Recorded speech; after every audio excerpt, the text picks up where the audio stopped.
Hi everyone. My husband's body would convert the carbohydrates he ate to alcohol and he would become legally intoxicated. My name is Michelle Giannato. I'm the Vice President and Patient Advocate for the nonprofit Auto-Brewery Syndrome Information and Research.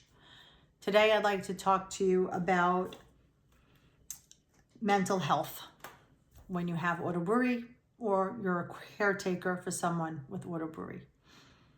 It's not easy, and I don't recommend anyone navigate this alone. We were so overwhelmed when my husband was diagnosed with this condition. We didn't know about diet. We didn't know about caretaking. We didn't know about food. We didn't know about cooking, shopping, everything that's involved with trying to prevent this positive ethanol, because a little bit of carbohydrates, he would become really high, the alcohol. Let me give you an example. He once ate a small pancake, probably about this small, right? One. When he blew into the breath alcohol meter, about maybe an hour later, his breath alcohol meter registered at 0.330. He was 4 times the legal limit. He stayed at that number for 3 straight days. I was going out of my mind. So was he. Can you imagine being that legally intoxicated for all those days? It does do a number on you mentally, physically, as the person with the disease and the caretaker. With the family and friends who didn't understand what we were going through, the non-believers, the naysayers, it took a toll on our mental health. And, my husband and I, we were rock solid. We decided we're doing this together. But even with us making a commitment to one another to get through this together, it was still very difficult. So I decided, let's go see a therapist, a social worker. We went together. And the first question the social worker asked us when we went in as a couple is, what's ABS? And we said, treat it the same as if you're treating someone with an alcohol disorder, because you get legally intoxicated from eating carbohydrates. And we had the diagnosis, we had the paperwork, we showed her the testing protocol, we showed her the results. So she was fascinated, and she did her homework after our appointment and she looked it up. And she asked us, what can I help you with? And I said, coping. How do I cope as a caretaker? My husband wanted to know, how do I cope living with the disease and having to explain it to people?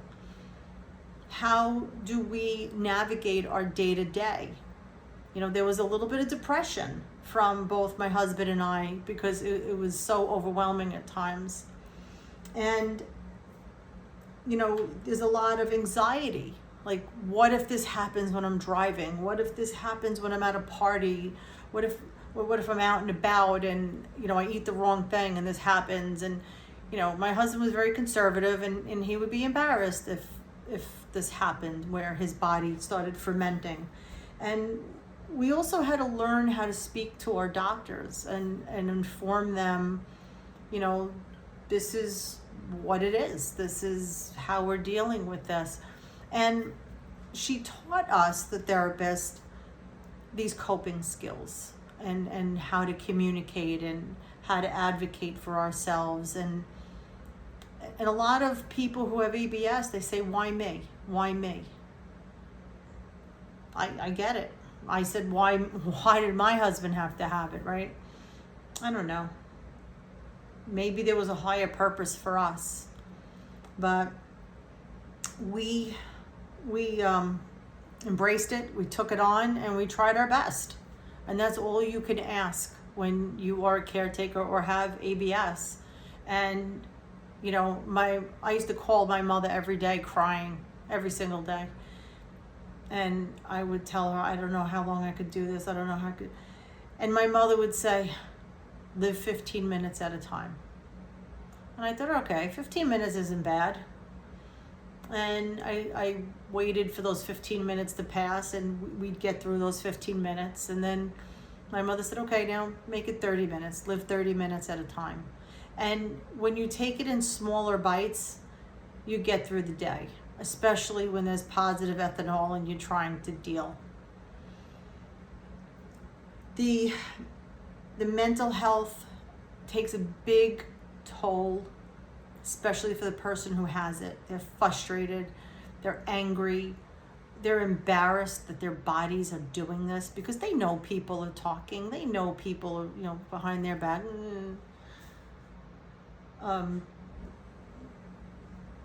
And they feel kind of ashamed because of the negative connotation with alcohol.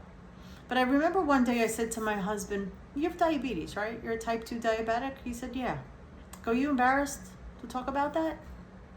He's like, no. I said, why? Well, because it's a legitimate medical condition. I said, so is ABS. You should treat ABS the way you do any other disease. Do not allow the fact that your body ferments carbohydrates to alcohol to be something ashamed of. It's a medical condition. And until he got that in his head, he realized she's right. And, the jokes would come. That's another thing we had to deal with mentally is the jokes. They would say, oh, it must be really good getting a buzz. Well, you must be a cheap date. And in the beginning, that was hurtful to my husband because he's like, they have no idea. I get 4 times the legal limit from having 2 slices of toast. This isn't a cheap date. Our medical bills were probably close to $100,000 out of pocket. And when we started seeing the therapist on a regular basis, she says, well, look at it from the perspective of the person making fun. They don't know what it's like. They think, oh, I had a drink, I feel good. They don't realize how sick you really are. They don't know what it feels like to be that intoxicated. And she helped us see different points of view. So then at one point, someone made that joke to my husband at a party, and he's like, oh, that must be nice. And my husband would say, yeah, if I would like to be able to stick a spout in my stomach and make money off the beer that I make in my gut. And people would laugh. I think it bothered my husband on some level because, he tried to make the best of the situation. But when you have something as serious as your body fermenting alcohol, it's devastating. So, and it does take a toll. It does take a toll. A couple of times my husband said, leave me, you'd be better off without me. Let me just die. And I said, well, if I was sick, would you want me to say that to you? And he's like, no, I would take care of you. I go, so why is it different for me? Why do I have to leave you because you're sick? Would you leave me if I was sick? He's like, no. I said, so then let's stop the nonsense. So I can't give you any other advice if you have this or a caretaker with your coping strategies with your family, your friends, and what it's like to live on a day-to-day basis. But I can tell you, seek help. I think it's very instrumental because they will customize for you, your personality, how to deal with living with ABS until it's reversed. Our website is auto-brewery.org. You can download case studies. You can see the scientific study that was just released at the beginning of January. And there's a donate button. Feel free to be generous and give us a little donation to help us with future studies. Thank you.